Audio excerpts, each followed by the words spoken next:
ମୋତେ ପରୀକ୍ଷା ଦେବାକୁ ନେଇଯାଇଥିଲେ ମୋର ଭିଣେଇ ଏବଂ ପରୀକ୍ଷା ଦେଇସାରି ମୁଁ ଯେତେବେଳେ ଭିଣେଇଙ୍କ ସାଙ୍ଗରେ ଘରକୁ ଫେରୁଥିଲି ସେତେବେଳେ ମୋତେ ରାସ୍ତାରେ କିପରି ମୋ ଭିଣେଇ ମୋତେ ଘେନିଥିଲେ ସେଇ ବିଷୟରେ ମୁଁ ଆଜି ଆପଣମାନଙ୍କୁ ଏଇ ଭିଡ଼ିଓରେ କହୁଛି। ଆପଣମାନେ ଭିଡ଼ିଓକୁ ଶେଷ ପର୍ଯ୍ୟନ୍ତ ଦେଖନ୍ତୁ। ନମସ୍କାର, ମୋ ନାମ ହେଉଛି ରୋଜି। ଆପଣମାନେ ଦେଖୁଛନ୍ତି ଆପଣଙ୍କର ପ୍ରିୟ ଚ୍ୟାନେଲ ପ୍ରିୟା ଟ୍ୟୁବ୍ ଚ୍ୟାନେଲ। ଏହି ଚ୍ୟାନେଲରେ ଆପଣମାନେ ଏହି ପ୍ରକାର ହଟ୍ ଗିଆଁ ଭିଡ଼ିଓ ସବୁ ପାଇବେ। ଯଦି ଚ୍ୟାନେଲକୁ ଆଜି ପର୍ଯ୍ୟନ୍ତ ସବସ୍କ୍ରାଇବ୍ କରିନଥିବେ ତେବେ ଦୟାକରି ଚ୍ୟାନେଲକୁ ସବସ୍କ୍ରାଇବ୍ କରିବେ ଏବଂ ପାଖରେ ଥିବା ବେଲ୍ ଆଇକନକୁ ନିଶ୍ଚିତ ଭାବରେ ଚିପିବେ। ତ ଆସନ୍ତୁ ବର୍ତ୍ତମାନ ଜାଣିବା କିପରି ମୋ ଭିଣେଇ ମୋତେ ପରୀକ୍ଷା ଦେଇ ସାରିଲା ପରେ ଯେତେବେଳେ ଘରକୁ ନେଇକି ଆସୁଥିଲେ କିପରି ରାସ୍ତାରେ ଘଣ୍ଟେ ଧରି ଘେଇଦେଲେ ସେହି ବିଷୟରେ ମୁଁ ଆପଣଙ୍କୁ କହୁଛି। ସେଦିନ ସଣ୍ଡେ ଥିଲା, ତ ସଣ୍ଡେରେ ମୋର ଗୋଟେ କମ୍ପିଟେଟିଭ୍ ପରୀକ୍ଷା ଥିଲା ଏବଂ ଘରେ ସେମିତି ମୋତେ ନେବା ଆଣିବା କରିବା ପାଇଁ କେହି ନଥିଲେ। ତେଣୁ ବାପା ଫୋନ୍ କରି ମୋ ଭିଣେଇକୁ ଡାକିଲେ ଏବଂ ମୋ ଭିଣେଇ ମଧ୍ୟ ମୋତେ ନେଇକି ଗଲେ ପରୀକ୍ଷା ଦେବା ପାଇଁ। ତ ପରୀକ୍ଷା ସେଣ୍ଟର ଆମ ଘର ପାଖରୁ ପାଖାପାଖି 20-22 କିଲୋମିଟର ଦୂର ହେବ। ତେଣୁ ମୁଁ ଭିଣେଇଙ୍କ ସାଙ୍ଗରେ ପରୀକ୍ଷା ଦେବା ପାଇଁ ଗଲି। ପରୀକ୍ଷା ଶେଷ ହେଲା ଦିନ 11ଟା ପାଖାପାଖି। ତ ଆମେ ଦୁଇ ଜଣ ପରୀକ୍ଷା ଦେଇସାରି ଯେତେବେଳେ ଦୁଇ ଜଣ ଘରକୁ ଫେରୁଥିଲେ, ମୁଁ ପଛରେ ବସିଥିଲି ବାଇକ୍ରେ, ଭିଣେଇ ଚଲାଉଥିଲେ। ତ ଭିଣେଇ ରାସ୍ତାରେ ମୋ ସାଙ୍ଗରେ ବହୁତ ମଜା କରିକି ଚାଲିଥିଲେ। ତ ଏମିତି ସେ କ'ଣ କରୁଥିଲେ ନା, ଯେତେବେଳେ ଗୋଟିଏ ହମ୍ପସ୍ ପଡ଼ିଯାଉଥିଲା ସେ ଜୋରସେ ବ୍ରେକ୍ ମାରି ଦେଉଥିଲେ ଏବଂ ମୁଁ ଯାଇ ପିଟି ହେଉଥିଲି ଭିଣେଇଙ୍କ ପିଠି ଉପରେ। ଭିଣେଇ ମଜାରେ ମୋତେ କହୁଥିଲେ, କ'ଣ ଏତେ ବଡ଼ ବଡ଼ ରଖିଛ, ପୁରା ଆରାମ ଲାଗୁଛି। ମୁଁ ଭିଣେଇକୁ ଖାଲି ଚିମୁଟି ଦେଲି, ଆଉ କିଛି କହିଲି ନାହିଁ। ତେଣୁ ଭିଣେଇ ବୁଝିନେଲେ। ତାପରେ ସେ କ'ଣ କଲେ ନା, ଗୋଟିଏ ରାସ୍ତା ପାଖରେ ଗୋଟିଏ ବଡ଼ ବରଗଛ ଥିଲା। ସେଇ ବରଗଛ ମୂଳରେ ଗାଡ଼ିଟିକୁ ଛିଡ଼ା କରାଇଦେଲେ।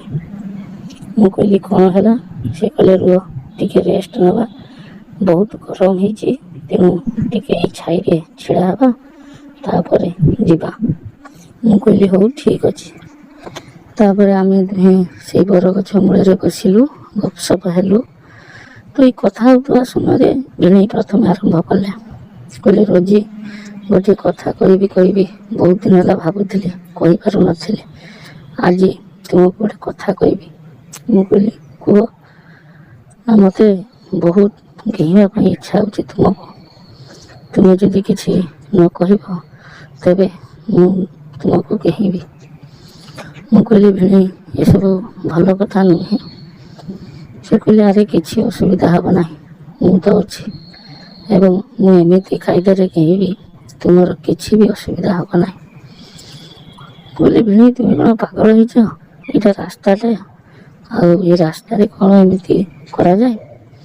ସେ କହିଲେ ଦେଖ, ମୁଁ ଠିକ୍ ଜାଗାକୁ ତୁମକୁ ନେଇଯିବି, ତୁମେ ଖାଲି ରାଜି ହେଲେ ହେଲା। ତ ମୁଁ ପ୍ରଥମେ ମନା କରିଦେଲି। ତାପରେ ଭିଣେଇ ମୋତେ ବହୁତ କହିଲେ। ସେଇ କଥା ହେଉଥିବା ସମୟରେ ସେ ମୋତେ ମୋ ହାତକୁ ଧରି ପକାଉଥିଲେ।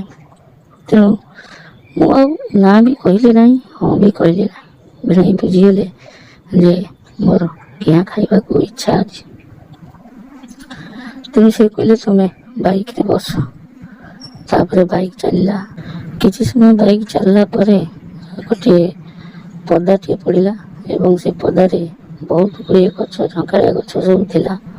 ପୁରା ଦୂରରୁ ଦେଖିଲେ ଯେ ଭାବିବ ସେଗୁଡ଼ିକ ଜଙ୍ଗଲ ଭଳିଆ, କିନ୍ତୁ ସେଇଟା ଜଙ୍ଗଲ ନଥିଲା, ବହୁତ ଗୁଡ଼ିଏ ଗଛ ଥିଲା। ତ ସେଇ ଜାଗାଟି ହେଉଛି ଗୋଟେ ନିଛାଟିଆ ଜାଗା। ସେଟାକୁ ସେମିତି କେହି ଯିବା ଆସିବା କରନ୍ତି ନାହିଁ। ମେନ୍ ରାସ୍ତା ପାଖରେ ବି ସେ ନୁହେଁ, ଟିକେ ଭିତରକୁ। ତେଣୁ ସେ ସେଇଟାରେ ନେଇ ବାଇକ୍ ରଖିଦେଲେ ଏବଂ ମୋତେ ନେଇ ଗୋଟିଏ ପଥର ଉପରେ ବସାଇଦେଲେ। ତାପରେ ସେ କ'ଣ କଲେ ନା ଆସ୍ତେ ଆସ୍ତେ ମୋ ସାର୍ଟର ବଟମ୍ ଗୁଡ଼ିକୁ ଖୋଲିଦେଲେ। ସାର୍ଟର ବଟମ୍ ଖୋଲିଦେଇ ମୋର ଦୁଇଟି ବଡ଼ ବଡ଼ ଦୁଧକୁ ବାହାର କରି ଆଣିଲେ ଏବଂ ନିର୍ଦ୍ଧୁମ ଭାବରେ ଚିପୁଡ଼ିବାକୁ ଲାଗିଲେ। ମୁଁ ଖାଲି କହୁଥାଏ, ଭେଣେଇ ଆଉ ଟିକେ ଆସ୍ତେ, ମୋତେ ବହୁତ କଷ୍ଟ ଲାଗୁଛି। ସେ କହିଲେ, ଆରେ କିଛି ହେବନି, ପ୍ରଥମେ ଟିକେ କଷ୍ଟ ଲାଗିବ, ତୁମେ ସେମିତି ହୁଅ ନାହିଁ, ମୋତେ ସାହାଯ୍ୟ କର।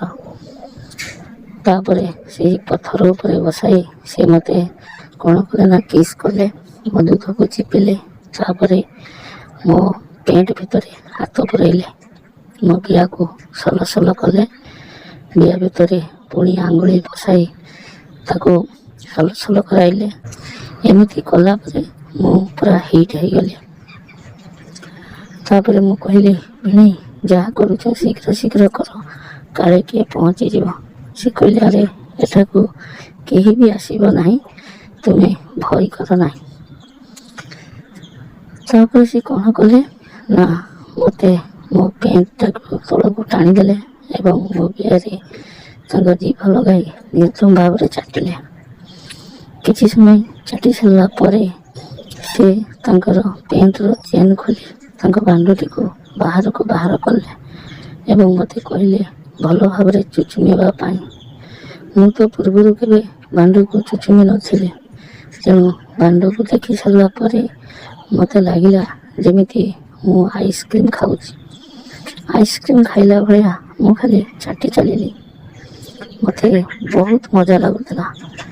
କିଛି ସମୟ ଚାଟି ସାରିଲା ପରେ ସେ କହିଲେ, ତୁମେ ଏଇ ପଥର ଉପରେ ଟିକେ ନଇଁ ପଡ଼, ମୁଁ ତୁମକୁ ପଛ ପଟରୁ ଡେଇଁବି। ମୁଁ ମଧ୍ୟ ସେୟା କଲି। ସେଇ ପଥର ଉପରେ ପେଟେଇ ପଡ଼ିଲେ। ସେ କ'ଣ କଲେ ନା ଗାଣ୍ଡି ପଟରୁ ତାଙ୍କର ସେଇ ଲମ୍ବା ବାଣ୍ଡକୁ ମୋ ବିଆ ଭିତରେ ପୁରେଇଲେ। ନିର୍ଦ୍ଧୁମ ଭାବରେ ଅଧଘଣ୍ଟା ଧରି ଡେଇଁ ଚାଲିଲେ। ଏମିତି ଡେଉଁଥିବା ସମୟରେ ମୋତେ ବହୁତ ମଜା ଲାଗୁଥିଲା। ମୁଁ ଖାଲି ବହୁତ ବଢ଼ିଆ, ଆଉ ଟିକେ ଜୋରରେ ଏମିତି ଖାଲି ଚିଲଉଥାଏ। ସେ କହିଲେ, ରୋଜି ତୁମେ ଯେଉଁ ଜିନିଷ ସବୁ ରଖିଛ, ଏଇ ଜିନିଷକୁ ମୁଁ ଆଜି ଛିନଭିନ କରିଦେବି। ଏହା କହୁଥାନ୍ତି ଏବଂ ଡେଉଁଥାନ୍ତି ଏବଂ କହୁଥାନ୍ତି, ତୁମ ଅପାର ଏତେ ବଡ଼ ବଡ଼ ଦୁଧ ନାହିଁ ଏବଂ ତାର ବିଆ ମଧ୍ୟ ଏତେ ଭଲ ନୁହେଁ। ମୋତେ ଡେଇଁବାକୁ ଆଦୌ ଇଚ୍ଛା ହୁଏ ନାହିଁ, କିନ୍ତୁ ତୁମର ବିଆ ଯେମିତି ଟାଇଟ୍ ହେଇଛି, ଏ ବିଆକୁ ମୁଁ ଦିନଟାରେ 3ରୁ 4 ଥର ଡେଇଁଦେବି। ଏମିତି କହୁଥାନ୍ତି ଏବଂ ମୋତେ ଡେଉଁଥାନ୍ତି। ଏମିତି ପାଖାପାଖି ଅଧଘଣ୍ଟା ଧରି ଡେଇଁ ସାରିଲା ପରେ ମୋ ବିଆରୁ ସବୁ ପାଣି ବାହାରିଗଲା। ସେତେବେଳକୁ କିନ୍ତୁ ଭିଣେଇର ଭାଣ୍ଡରୁ ଆଦୌ ରସ ବାହାରି ନଥିଲା। ତେଣୁ ସେ କହିଲେ, ତୁମେ ଆଉ କିଛି ସମୟ ମୋ ଭାଣ୍ଡକୁ ଚାଟ। ମୁଁ ମଧ୍ୟ ସେୟା କଲି। ପୁଣି ତାଙ୍କ ଭାଣ୍ଡକୁ ଚାଟିବାକୁ ଆରମ୍ଭ କଲେ। ପାଖାପାଖି 5ରୁ 7 ମିନିଟ୍ ପର୍ଯ୍ୟନ୍ତ ପୁଣି ମୁଁ ତାଙ୍କ ଭାଣ୍ଡକୁ ଚାଟିଲି। ତାପରେ ସେ କହିଲେ, ମୋର ବର୍ତ୍ତମାନ ପାଣି ବାହାରିବା ସମୟ ହେଇଗଲାଣି, ତେଣୁ ତୁମେ ଆଉ ଟିକେ ନଇଁ ପଡ଼, ମୁଁ ତୁମକୁ ଆଉ ଟିକେ ଡେଇଁ ଦେଉଛି। ଏହା କହି ସେ ପୁଣି ତାଙ୍କ ଭାଣ୍ଡକୁ ମୋ ବିଆରେ ବସେଇଲେ। ପୁଣି ଡେଇଁଲେ ପାଖାପାଖି 10ରୁ 15 ମିନିଟ୍। ଯେତେବେଳେ ତାଙ୍କ ଭାଣ୍ଡରୁ ପାଣି ବାହାରିବା ସମୟ ହେଇଗଲା, ସେତେବେଳେ ସେ ଭାଣ୍ଡକୁ ମୋ ବିଆରୁ ବାହାର କରି ଆଣିଲେ। ସବୁ ପାଣିତକ ବାହାରେ ପଡ଼ିଗଲା, ମୋ ବିଆ ଭିତରକୁ ଆଦୌ ଗଲା ନାହିଁ। ତାପରେ ସେ କହିଲେ, ଦେଖିଲ ରୋଜି, ମୁଁ ଟୋପାଏ ବି ରସ ତମ ବିଆ ଭିତରକୁ ଦେଇନାହିଁ, ତେଣୁ ତୁମର କିଛି ବି ଅସୁବିଧା ହେବ ନାହିଁ।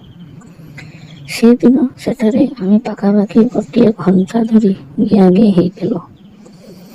ତାପରେ ଆମେ ଏମିତି ବହୁତ ଥର ଗିଁ ହେଇଛୁ। ସେସବୁ ବିଷୟରେ ମୁଁ ପରବର୍ତ୍ତୀ ଭିଡ଼ିଓରେ ଆପଣମାନଙ୍କୁ କହିବି। ରହୁଛି, ପୁନର୍ବାର ଦେଖା ହେବ ଅନ୍ୟ ଏକ ଭିଡ଼ିଓରେ। ନମସ୍କାର।